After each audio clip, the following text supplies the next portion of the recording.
Okay, my name is Amberlee Nicol, and I'm a second-year education student here at the U of A. I'm also the president of Go Life, which is the U of A's pro-life club. Okay, and you're having a display on campus for 2 days this week. Could you tell me a little bit about that? It's a display from the Canadian Centre for Bioethical Reform, and it uses images of abortion victims in order to educate the public on the reality of what abortion does to a human being.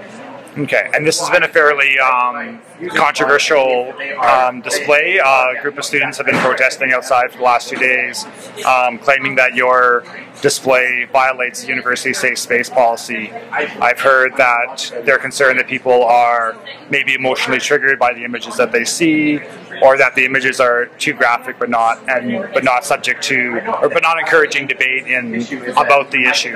What are your thoughts on that? Well, to address the idea of policies and stuff, like we consulted the policies and legal advice before going ahead with this. People have brought some stuff to our attention. However, looking at the policies, we're not violating any policies. And it is true that this material can be very difficult for people to confront, but if the truth is difficult, does that mean we should hide it? And I would say that because we're on a university campus where we're supposed to be engaging with the tough issues in life, then this is an appropriate space to be engaging with this topic. We're protesting the images that are behind the protesters over there. We're protesting them because they promote an unsafe environment on campus. They violate the student code of behavior by creating a hostile work or learning environment. This isn't about pro-life versus pro-choice. This is about safe spaces, and no one, whether they've terminated a pregnancy or had a miscarriage, should have to walk through campus, the place that they work, the place that they go to school, or the place that they live, and see these images. They're unfair, and that's why we're here. So we're trying to create a safe space. So can you tell me how you feel that this violates the students' union safe space policy? Sure. So if you look in the student code of behavior under section 30.4.3, there's a section that talks about malicious or defamatory material that prevents members of the campus community from participating fully in receiving an education. What we've heard from a number of women is that they're unable to participate by going to class because this is set up in such a prominent area. This is the center of campus. There are thousands of students and staff who walk through here every day, and they're not able to do that because it's difficult for them to look at disgusting, gory, and scientifically inaccurate pictures of abortion. So yeah, that's how they violate the code. If you look further into the definition of harassment under the code, I talked earlier about creating a hostile work environment, an intent to offend. So I was talking to someone earlier, and they were sort of suggesting that what should apply here is the idea of a curator principle. So shocking images like this should not be publicly displayed, so that anyone exposed to them would have fair warning that they're being due to it. So that's what you're considering to be unsafe, the fact that someone may be walking away unaware and see these images. It's not even that. It's also not in addition to that, members of this group are actually approaching members of campus. That's why I have this sign. They have pamphlets which I can show you that say pro-choice on the front, reproductive rights. They say this, and they're deliberately misleading. I'm not going to open this because I think it's too graphic maybe for you to show, but basically they're misleading and they're harassing students as they walk to class.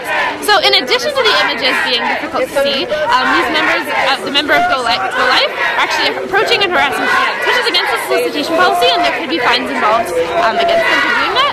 There's also been some claims, and some of the signs sort of suggest that the information on the signs themselves is scientifically inaccurate or taken out of context. What are your thoughts on that? Well, on our end, we have signed affidavits, not only from the photographers, but from abortion doctors, saying that these pictures are real, that's what abortion actually looks like. And if people don't believe us on that account, I encourage them to Google it, right? We live in the age of the internet. If they don't believe that's what abortion looks like, well, then go find what abortion looks like. If we're not using accurate pictures, show me more accurate ones. I'd love to see them. Okay.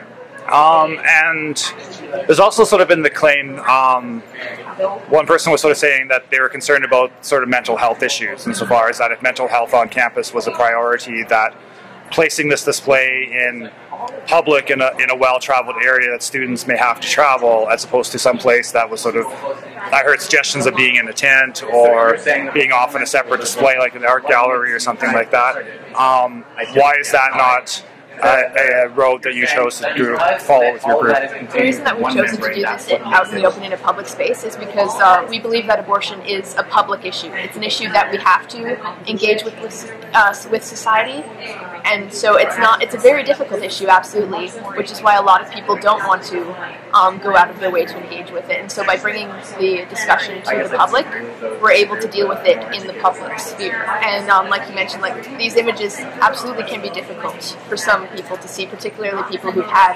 past abortion experiences. That's why we have resources on hand. You've seen the signs that have a number for post-abortive helpline. We also have other resources that we can direct people towards services and organizations that serve to help men and women who are struggling as a result of their own abortion experiences.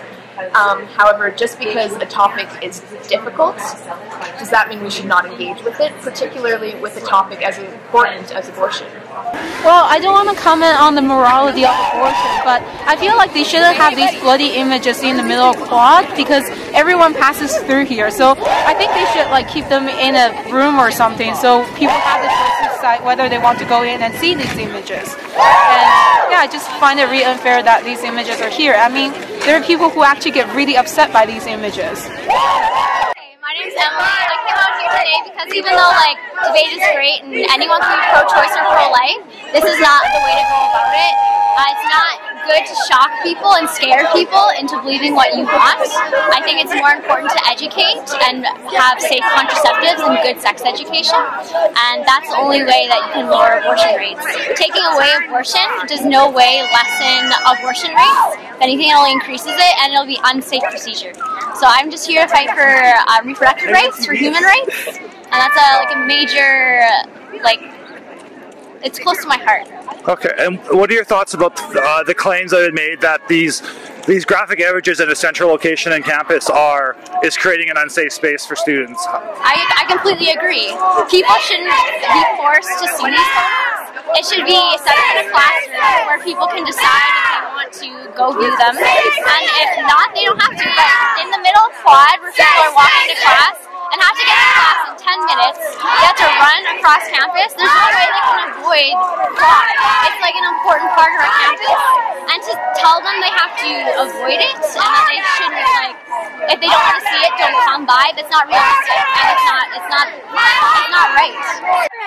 I'm actually not even a student here. I'm a high school student in the city, and I'm out here because despite the fact that I don't go here, I believe that everyone deserves a safe space, and if this happened at my high school, I wouldn't tolerate it either. Okay, how does the safe space argument work in your minds? The safe space argument is that you're allowed to have your pro-life club, you're allowed to have your pro-life opinions or do a presentation, anything like that, but being exposed to these images is up to another student's choice, and they are not consenting to see these. If you want to do a presentation like this, you can do it in a classroom or in a tent where people can choose to be exposed to this. Sure. My name is Jen, and I'm out here today because as a Christian, I was really disappointed in the lack of compassion that this faith-based group has shown in response to all the requests to just leave out the graphic images. Debate is great, but the images are disturbing to a lot of people. Okay, and lack of compassion, what do you mean by that? Oh, just a lack of discourse. So you sort of feel like the images are sort of in there, but they're not encouraging a conversation? Oh, they weren't interested in conversation. We asked just that the images be moved to a private location because the images were disturbing people. But debate is great. Okay, thank you. Okay, and do you have any concerns about the actions of the protesters so far this week? I am, because not only are they violating a university code of conduct by disrupting our event, they're also violating the law.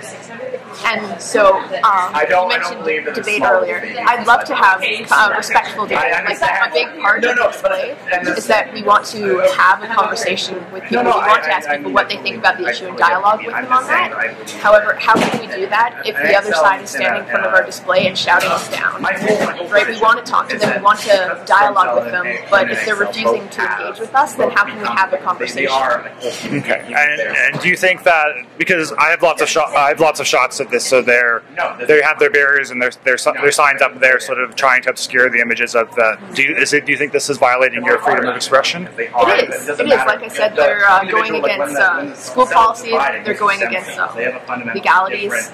They're not allowed to be doing what they're doing, and so we're trying to talk to campus security to figure out what we can do about this. Well, then by the same logic, Right, not safe! Individuals and organizations participating in the pro-choice demonstration squad. At the University of Alberta, March 4th, 2015, the University again advises that your demonstration on the university property is on the strict condition that you remain behind the buffer which has been established on the south side of the walkway behind the Goal Life Center. The buffer is to maintain the safety and security of all individuals on university property. The university requires that you now move your demonstration to behind the buffer. We will not be moved! We will not be moved! We will not be moved! We will not be moved! We will not be moved! We will not be moved! We will not be moved! We will not be moved! We will not be moved! We will not be moved! There's also been at least 3 times while I've been here that the peace officers for the university have announced that this protest is illegal and asked people to stand behind the other barriers. What are your thoughts on that? It's not illegal. UAPS has said that it's against university. Oh, sorry, my correction. Let's be clear about that. There's nothing illegal about what's going on here today. The university has selectively enforced their own code today. What we are protesting is the fact that this never should have been approved because it violates the code. And so for them to say now we're violating the code for blocking something that violates the code is really hypocritical. So yeah, they're saying it's against university policy that we're blocking a university approved event, but they should never have been approved in the first place. Okay, yeah. And anything else you'd like to add? No, just that I'm really proud of my campus. I think that what this showed is that this is a community that values safe spaces and supports women's right to choose. One thing that sort of concerned me personally when I saw that, can you explain why the word genocide is used on some of the signs? To my knowledge, we're not using any of the ones that make reference to genocide. I know that the Canadian Centre for Bioethical Reform does have displays similar to this one that makes comparisons between abortion and genocide. However, if there are signs that use the word genocide, that's completely coincidental because none of the main signs that we've chosen to display make that comparison. Yeah, I think if I remember correctly, it might be on the one that has the 1-800 number on it. Oh, right, that one that says. Right, that's just pointing out that this number is not affiliated with, because normally they would be using those signs with the Genocide Awareness Project. However, the signs are still useful for this context. However, yeah, in the small things it just says it's not associated with that. But yeah, I guess it doesn't need to be said in this setting. Okay, and anything further you'd like to add? Just if people have questions or concerns, come talk to us. A big part of what we're doing here is that we want to have discussions with people. We want to generate that conversation, and so we hope that people are willing to ask us questions and engage with us on the issue. Okay, thank you very much. I'm Matt.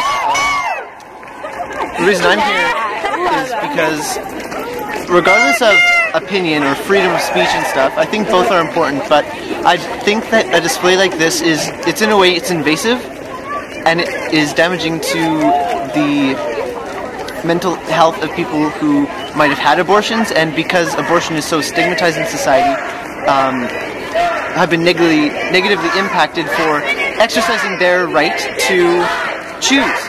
I think also things like handing out the pamphlets, I don't know if you've seen any of those yet, but they have these pamphlets that on the front look like pro-choice things, but then on the inside they have more gruesome images, and so it's just, the whole thing I think is really bad, and regardless of morality or anything, I don't think that people should be forced to see these kinds of things. I think that putting up signs that we have a pro-life club here in this room privately, where they can talk about their opinions and stuff, I think that's good. But comparing abortion to genocide, I don't think is okay.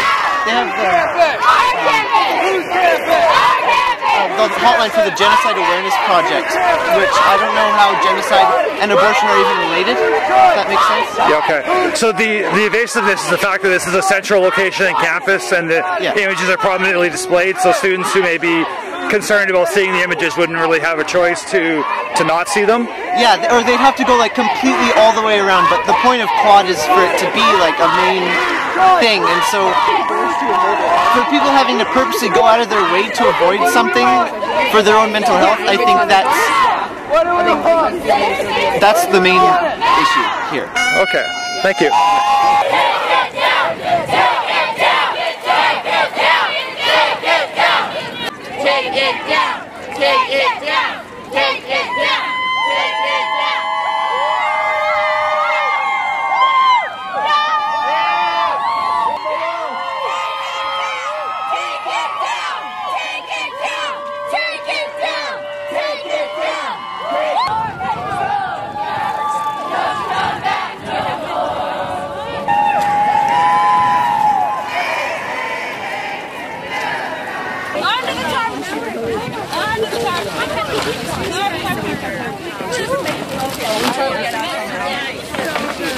Megaphone.